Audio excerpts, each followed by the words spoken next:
السلام علیکم ورحمۃ اللہ وبرکاتہ۔ نحمدہ و صلی علی رسولہ الکریم، اما بعد۔ رمضان کے روزے کی ہی سیریز ہے، تو رمضان کے روزے سے ہی متعلق آج کی بھی ویڈیو ہوگی۔ آج میں آپ کے ساتھ شیئر کروں گی رمضان کا روزہ 2 امر میں سے کسی ایک سے واجب ہوتا ہے، تو وہ دونوں امر کیا ہیں آج میں آپ کے ساتھ شیئر کروں گی حدیث کی روشنی میں۔ چاند دیکھنے سے، سب سے پہلا امر ہے چاند دیکھنے سے، یعنی کوئی عادل قوی مسلمان مرد یا عورت اگر چاند دیکھ لے تو روزہ رکھنا واجب ہو گیا۔ شعبان کا مہینہ 30 دن مکمل ہو جائے۔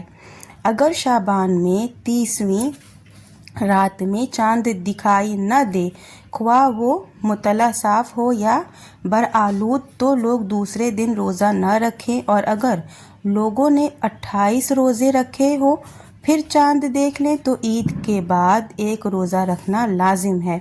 اور اگر ایک آدمی کی گواہی سے لوگوں نے روزہ رکھنا شروع کیا ہے اور 30 روزے ہو جائیں لیکن چاند دکھائی نہ دے تو دوسرے دن روزہ رکھنا بند نہ کریں یہاں تک کہ چاند دیکھ لیں۔ تو اسی سے متعلق حضرت ابو ہریرہ رضی اللہ تعالی عنہ کی حدیث ہے۔ روایت کرتے ہیں کہ نبی کریم صلی اللہ علیہ وسلم نے فرمایا، تم چاند دیکھ کر روزہ رکھو اور چاند دیکھ کر افطار کرو، یعنی روزہ رکھنا بند کرو، اور اگر بادل ہو جائے تو شعبان کے 30 دن پورے کر لو۔ اگر کسی شہر والے چاند دیکھ لیں تو ان پر روزہ لازم ہے، اور چونکہ چاند کا مطلع مختلف ہوتا ہے اس لیے ملک یا خطہ کا حکم الگ ہوتا ہے، اور وہاں کے لوگوں کے چاند دیکھنے کے مطابق روزہ شروع اور ختم کیا جاتا ہے۔ یہ ہر جگہ کا معمول ہوتا ہے۔ اگر ایک ہی رویت سے سارے مسلمان روزہ رکھیں تو بہتر ہے۔ ان کی وحدت، اخوت اور اجتماع کی یہ دلیل ہوگی۔ لہٰذا ہر ملک کے مسلمان اپنے ملک والوں کے ساتھ روزہ رکھیں اور تفرقہ نہ ڈالیں، جس سے اللہ تعالیٰ نے منع کیا ہے۔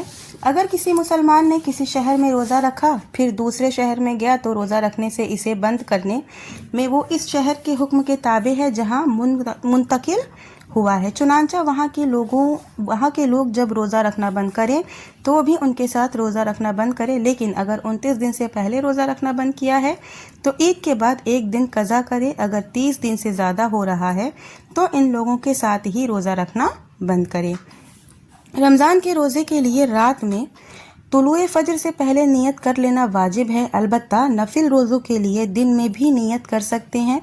اگر طلوع فجر کے بعد کچھ کھایا پیا نہ ہو یا جمع نہ کیا ہو، روزے اور نماز کے بارے میں ہر مسلمان کے لیے اس جگہ کا حکم مانا جائے گا جہاں وہ ہے، لہٰذا روزہ دار اسی کے مطابق کھانے پینے سے رکے اور افطار کرے، چاہے وہ زمین کی سطح پر ہو یا فضا میں، جہاز میں ہو یا سمندر میں کشتی پر ہو۔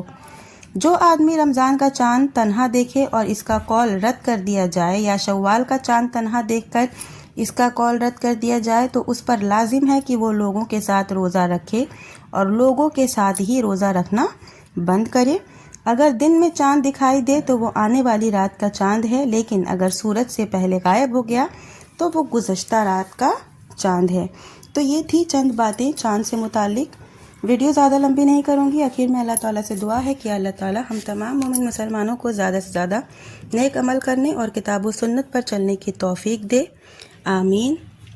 وآخر دعوانا ان الحمد للہ رب العالمین۔